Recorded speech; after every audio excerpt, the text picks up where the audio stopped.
আসসালামু আলাইকুম। আজকে রান্না করব শুটকি দিয়ে, করলা দিয়ে, গুঁড়া আলু দিয়ে, দারকিনি মাছের শুটকি। তো আমি সব ধুয়ে পরিষ্কার করে রেখেছি, এখন রান্না বসাবো। তো দেখতে থাকুন।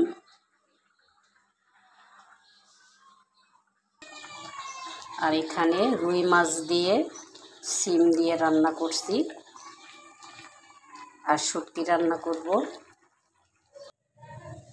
এই তো বসায় দিলাম রসুন কুচি আর পেঁয়াজ কুচি।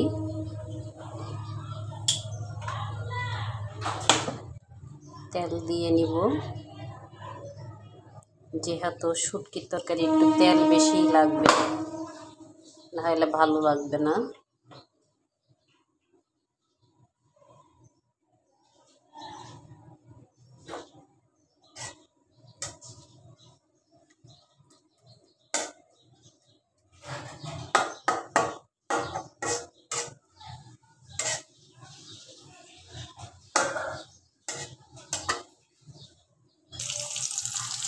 আসলে অনেক দিন ধরে শুটকি রান্না করি না, ভাবলাম আজকে করলা যেহেতু আছে আর গুঁড়া আলু আছে।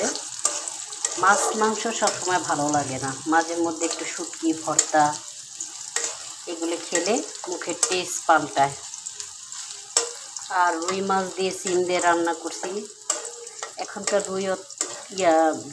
সিম অত ভালো লাগে না, তাই ভাবলাম আজকে একটু শুটকি রান্না করি। তো পেঁয়াজটা লাল হোক, একটু একটু লাল হলে পরে বাকি মশলা দিয়ে দিব। তো এই তো পেঁয়াজ ভাজা হয়ে গেছে, এখন বাকি মশলাগুলো দিয়ে দিব।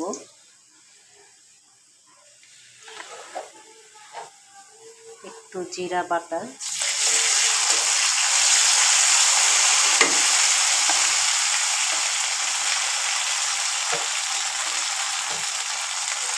মরিচ বাটা,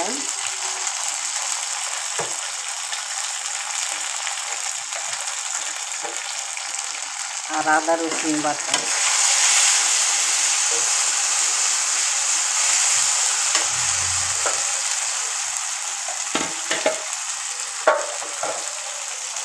একটু পানি দিয়ে দিলাম।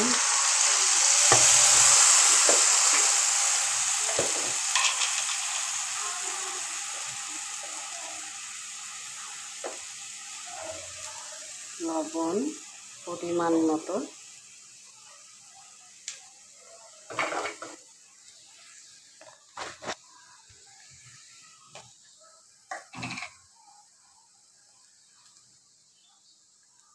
হলুদের গুঁড়া, সব একসাথে মশলাটা একটু কষিয়ে নিব।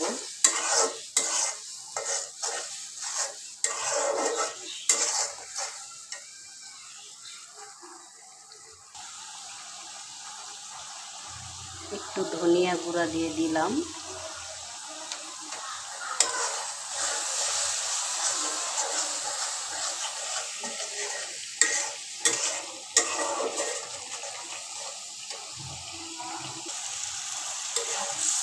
এই তো তেল উপরে উঠে গেছে, তার মানে মশলাটা কষানো হয়ে গেছে।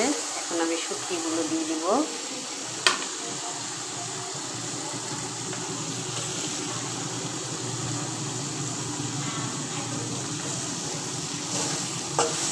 শুটকিগুলো একটু কষিয়ে নিব।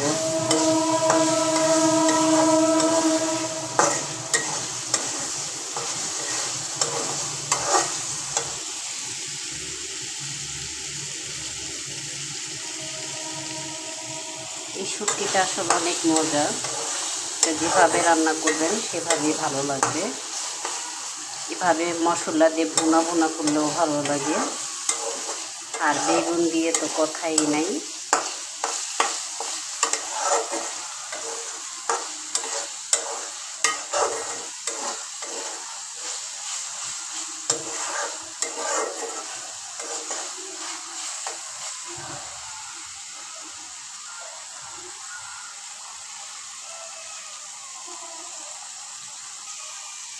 শুটকিটা কষানো হয়ে গেছে, এখন আমি তরকারিগুলো দিয়ে দিব।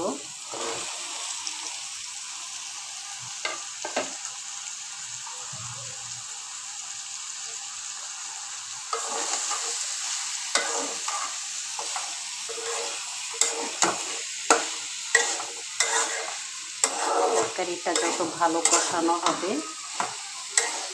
তরকারির স্বাদ তত বেড়ে যাবে। আর একটা কথা, মশলাটা যত ভালো করে কষাবেন ততই তরকারি ভালো লাগবে, আর তরকারি সহজে নষ্ট হবে না। যত তরকারিটা কষাবেন তত তরকারিটা ভালো থাকবে। অনেক সময় হয় না, দুপুরে রাঁধছি, বিকাল হতে হতে নষ্ট হয়ে যায়। তরকারি ভালো করে কষালে মশলা, তাহলে ওই তরকারিটা তাড়াতাড়ি নষ্ট হয় না।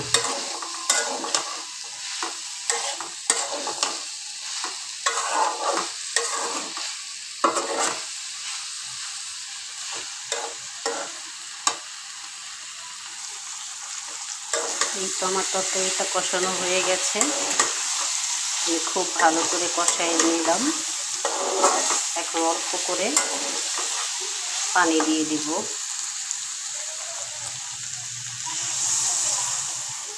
বেশি পানি দিতে হবে না, কারণ এটা ঝোল রাখবো না, তো শুকনা শুকনা করে ফেলবো, মাখা মাখা যেটাকে বলে।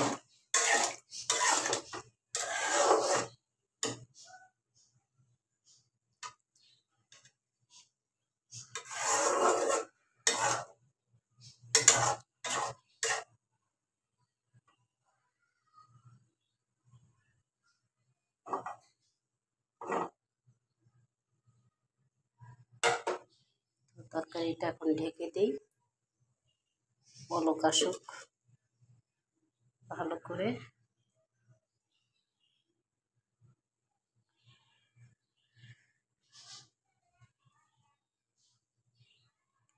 শরীর রান্নাও একটা যত্ন, যত যত্ন করে যত মনোযোগ দিয়ে করবেন ততই রান্নাটা টেস্টটা দ্বিগুণ বেড়ে যাবে।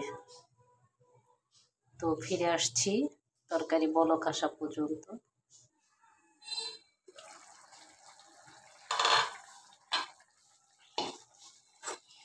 এখনই দেখতে কত সুন্দর লাগছে, না জানি কেমন হবে খেতে, আশা করি ভালো হবে।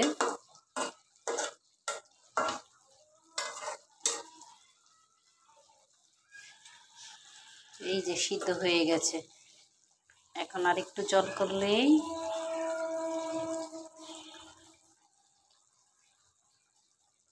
হয়ে যাবে। আলুও প্রায় সিদ্ধ হয়ে এসেছে।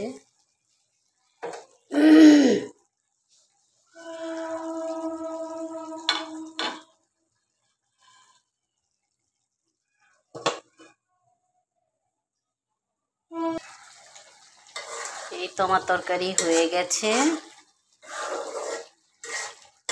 দেখতে কত লোভনীয় হয়েছে। আমি লবণ দেখছিলাম, আলহামদুলিল্লাহ আমি যেরকম চেয়েছিলাম সেরকমই হয়েছে। রান্না করে খেয়ে দেখবেন, ভালো লাগবে। তো এখন তরকারিটা নামায় নিব, চুলা থেকে নামায় নিছি। এখন তরকারিটা বেড়ে দেখাচ্ছি।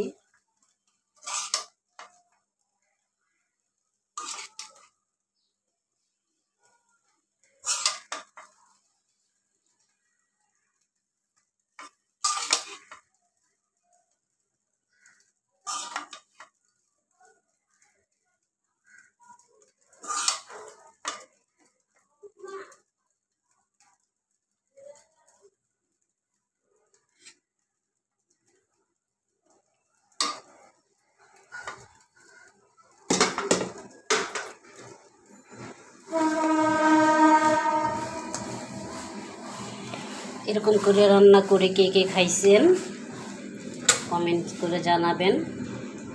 আর ভালো লাগলে একটা লাইক, কমেন্ট, শেয়ার করবেন, পাশে থাকবেন। আজকে এখানেই বিদায় নিলাম। আবার নতুন কোনো পর্বে দেখা হবে। আসসালামু আলাইকুম।